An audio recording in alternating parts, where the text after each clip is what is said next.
Hi, welcome. We're back with the IBT course, Objective 3, which is technical checks. And on this episode, I'll be talking about how to carry out the basic technical checks on a motorcycle and how to check when checks must be done daily, weekly, and otherwise. So the learning points is to recognize some basic faults which could affect the roadworthiness of your motorcycle, how to carry out these basic checks. So brakes, check for proper adjustment and operation. You have to kind of like keep tabs with your mileage. So if you bought the bike used, the first thing you need to do an overall exam on the bike. You check the brakes, you check the tires, check the quality of the fuel, the quality of the oil on the brake reservoirs, the engine oil. A shaft drive type of motorcycle, you want to have that checked out, especially on BMWs. So from that point you say, okay, everything is fine, everything is up to speed. Brand new brake will last you, depending on the motorcycle, between 8 to 10,000 up to 12 to 16,000 miles. The front ones usually take a little longer because you have two calipers to divide the work up, so that takes a little longer. But the rear brakes, a lot of times they go a little faster. I'd say every 2,500 miles, you should check your brakes and check the thickness of the braking pads. Steering, check the steering head for wear or adjustment. Well, you have, in every motorcycle, you have what's called the triple tree. And the triple tree is where your steering on the motorcycle is. It's where your handlebar is attached to, and so are your shocks.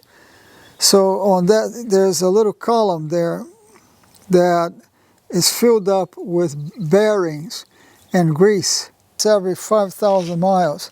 You grease it up again. It varies. You need to read your instruction manual to find out what's the interval of checks. If you don't do that, what happens is that when the grease shrivels and shrinks, it forms gaps between the bearings. What that translates into is that if you're going, let's say, on a highway at 70 miles an hour and you're hit by a gust from the side, you may experience what's called the death wobble.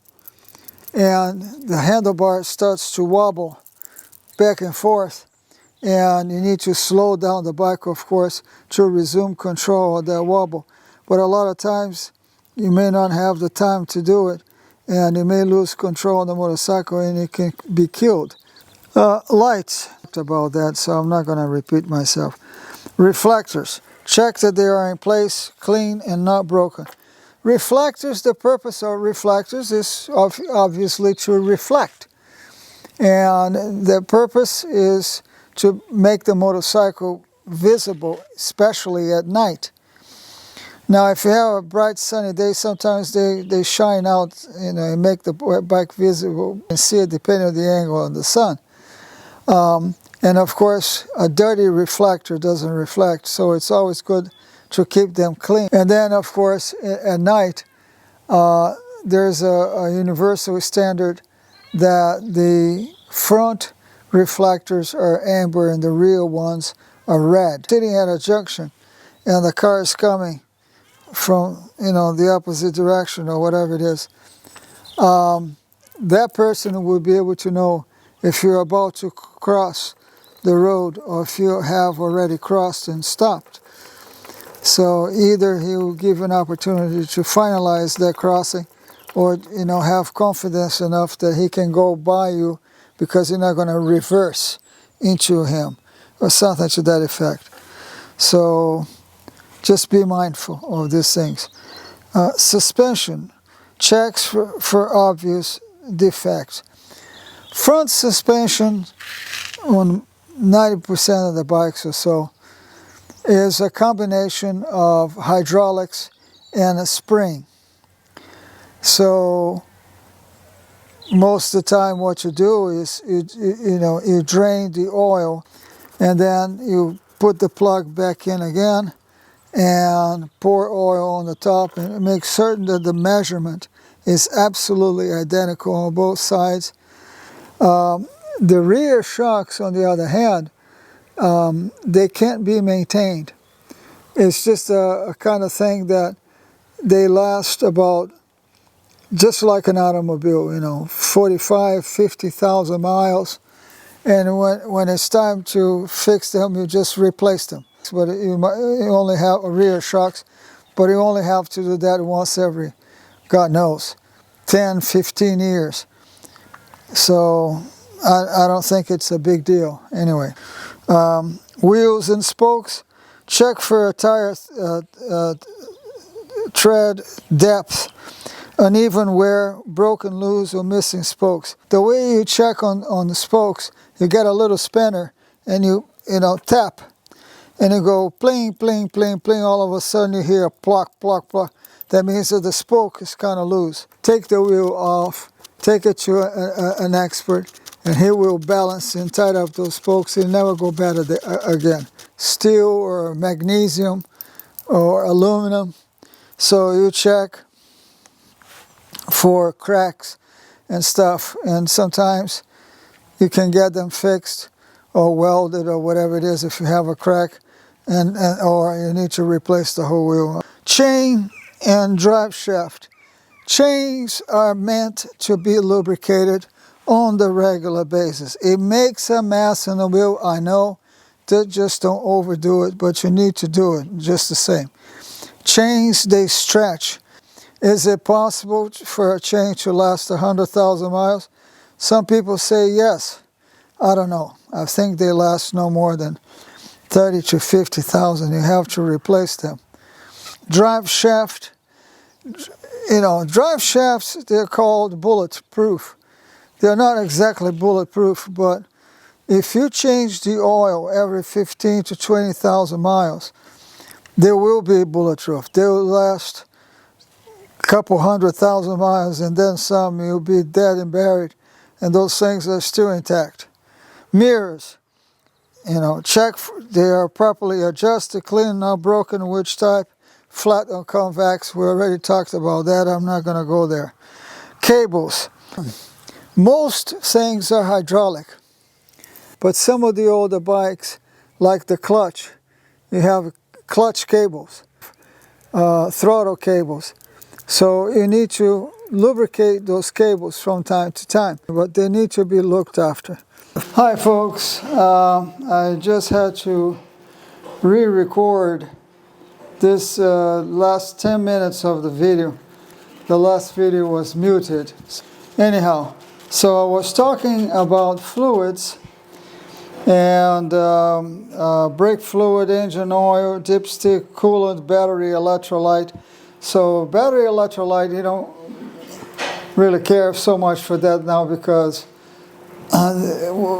motorcycles don't use much of wet batteries these days.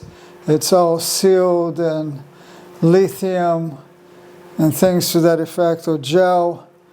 So battery is essentially, when it stops working, you just replace the battery, pretty much like that. They are a lot more disposable, put it this way.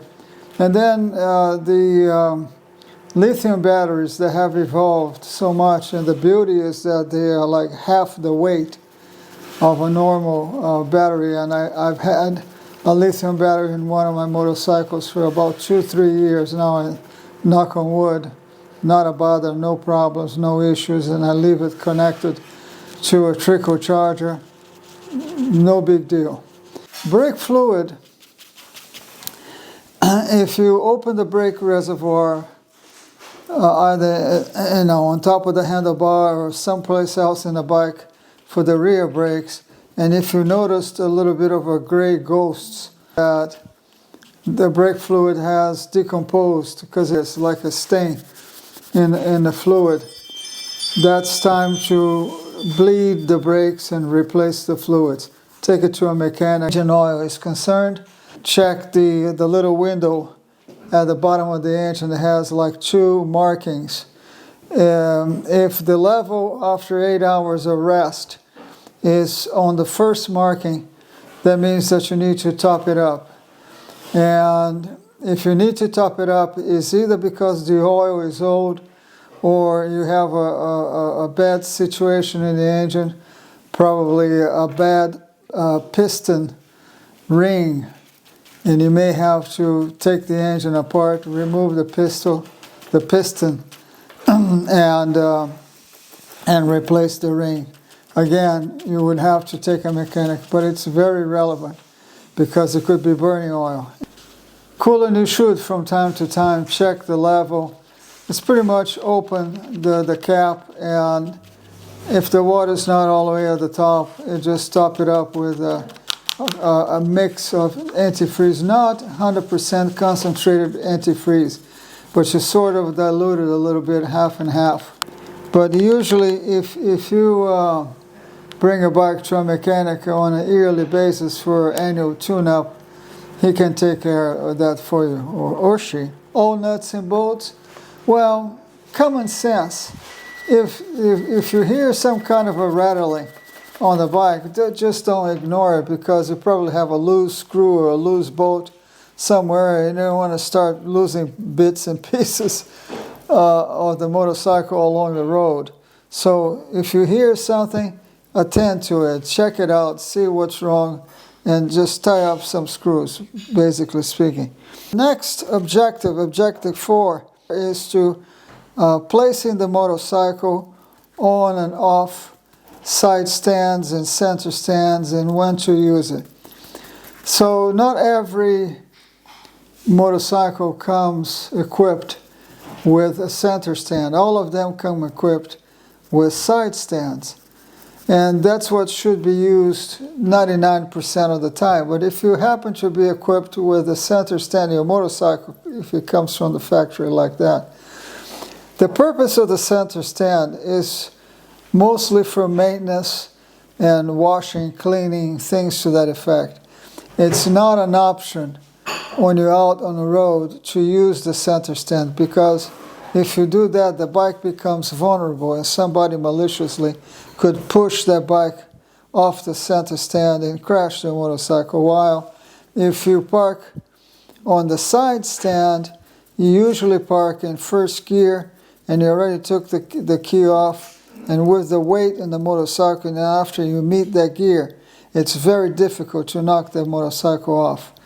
And as far as placing the motorcycle on the center stand, you put both legs down on the ground, and you make certain that both legs touch the ground at the same time, and you have one hand on the handlebar, the other hand you have sort of on the handle under the seat, and you put pressure on the center stand with your foot and kind of swing the bike back. And when you want to take it off, you pretty much sit on the bike. It's the safest way, and you push the bike forward. The bike get off the stand, and then you put the side stand down, put in gear, lower the bike on the side stand, get off the bike. Walk alongside the motorcycle. To walk alongside the motorcycle, incorporate the use of front brake while keeping the motorcycle properly balanced. The walking alongside is this. There's a right way and a wrong way to manhandle the motorcycle, meaning when you have to push the bike by hand. You either do everything on your arms and you push it, steer it, and brake, which is the wrong way about it, or you divide up between your legs and your arms. So what you do is you sort of lean against the bike and lean the bike against you, and use your legs to propel the bike forward or backwards. So let's say, for instance, you want to maneuver the bike inside your garage and reposition it and park it someplace else. You use your legs, your arms essentially just for steering, and then to stop the bike by using the front brake. Or let's say, for instance, you run out of petrol on a road and you need to take the bike off the road into a shoulder or parking. So that's the process that you're going to use, dividing up the weight of the motorcycle between your arms and legs. The last thing I'm going to talk about before my beloved wife calls me for dinner is how to start and stop the engine, including precautions of mounting and dismounting. What it is the proper procedure that you should follow and be attentive to every time you're either about to take the motorcycle for a ride or when you arrive from a ride. So if you're about to take the bike out and you're gonna, go through the procedure, which is you hop on the bike, get the bike off the side stand, straight the bike out. First thing you do, you retrieve the side stand, put the bike in neutral, turn the key on, pull the clutch, hit the starter, and start the motorcycle. And you need to do that because if you get distracted, if you don't pay attention, if you don't discipline yourself, you could have an animal or an infant walking in front of the motorcycle. The motorcycle could jump just by hitting the start, and you can cause some serious damage to the infant or to the dog, and possibly death. Or the other case scenario is that the bike could start and take off, and you're not properly prepared, and you may not have both your arms holding the handlebar, and you can lose control and hit a wall. And I've heard people dying because of that, because at that point they don't even have a helmet on. So be conscious of these things, seriously conscious of it. You start the bike, you follow the proper procedures, and when you come back from a ride, you arrive at your destination, you're about to park the bike, you find your parking space. Of course, you have to have the bike in neutral.